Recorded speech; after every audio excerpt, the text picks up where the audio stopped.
আংশিক ধর্মঘট থেকে সরে এসে মঙ্গলবার থেকে ২৪ ঘন্টা ধর্মঘটের ডাক দিয়েছে চট্টগ্রাম বন্দরের কর্মচারী শ্রমিক ও বন্দর রক্ষা সংগ্রাম পরিষদ। এদিকে হঠাৎ এমন আন্দোলনে ব্যাপক ক্ষতির মুখে পড়েছেন ব্যবসায়ীরা।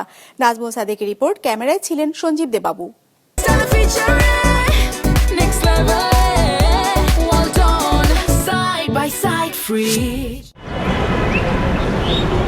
টানা ৩ দিন ধরে চলা শ্রমিক কর্মচারীদের ৮ ঘন্টার কর্মবিরতিতে কার্যত অচল হয়ে পড়ে চট্টগ্রাম বন্দর। এই সময়ে বন্দরে বন্ধ থাকে সব ধরনের পণ্য পরিবহন সহ অধিকাংশ অপারেশনাল কাজ। একটা গাড়ি উবিরে নাই, সব বন্ধ, একদম গেট টেট সহ সব বন্ধ। আমরা বন্দরকে প্রাইভেটাইজেশন দিতে চাই না।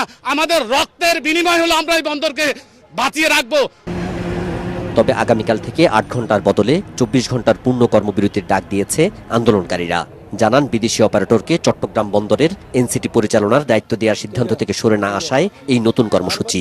আগামীকাল সকাল ৮টা থেকে পরবর্তী ২৪ ঘন্টা আমাদের এই কর্মবিরতি কর্মসূচি অব্যাহত থাকবে। পাশাপাশি বলতে চাই, ইতিমধ্যে যে সমস্ত কর্মচারীকে বদলি করা হয়েছে সেটি যদি প্রত্যাহার করা না হয় কর্মসূচি আরো বৃদ্ধি পাবে ইনশাল্লাহ। বন্দর ও বিডার চেয়ারম্যান সহ এই প্রক্রিয়ায় জড়িতদের অপসারণের দাবি জানিয়েছে শ্রমিক নেতারা। আন্দোলনের সাথে সম্পৃক্ত কর্মচারীদের বদলির আদেশ প্রত্যাহারেরও দাবি করেন তারা। Chairman SM. মনিরুজ্জামান, চট্টগ্রাম বন্দরের পরিচালক প্রশাসন ওমর ফারুক, চট্টগ্রাম বন্দরের চিফ পার্সোনাল অফিসার জনাব নাসির সাহেবের অবিলম্বে প্রত্যাহার দাবি করছি। এদিকে ৮ ঘন্টার কর্মবিরতির শেষে বিকেল ৪টার পর বন্দর কার্যক্রম সচল হয়েছে। তবে স্বাভাবিক সময়ে প্রতিদিন যে পরিমাণ কাজ হতো তা অর্ধেকে নেমে এসেছে বলছেন সিএনএফ এজেন্টের প্রতিনিধিরা। আর ব্যবসায়ীদের দাবি, দ্রুত বন্দরের স্বাভাবিক কার্যক্রম নিশ্চিত করা হোক।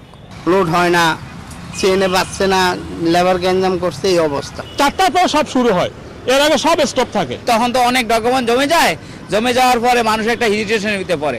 এটার জন্য সাফার করে জেডি সরকাররা এবং আমাদের মতো ভোক্তাভোগী যারা। এই ফেব্রুয়ারি মাসে কিন্তু আমাদের বেশ কিছুদিন বন্ধ, ইলেকশন, আপনার রমজান আসতেছে, এরপরে আপনার ২১শে ফেব্রুয়ারি, এই বন্ধটার জন্য তখন আমাদের আরও বড় ধরনের ক্ষতি পড়ে যাচ্ছে।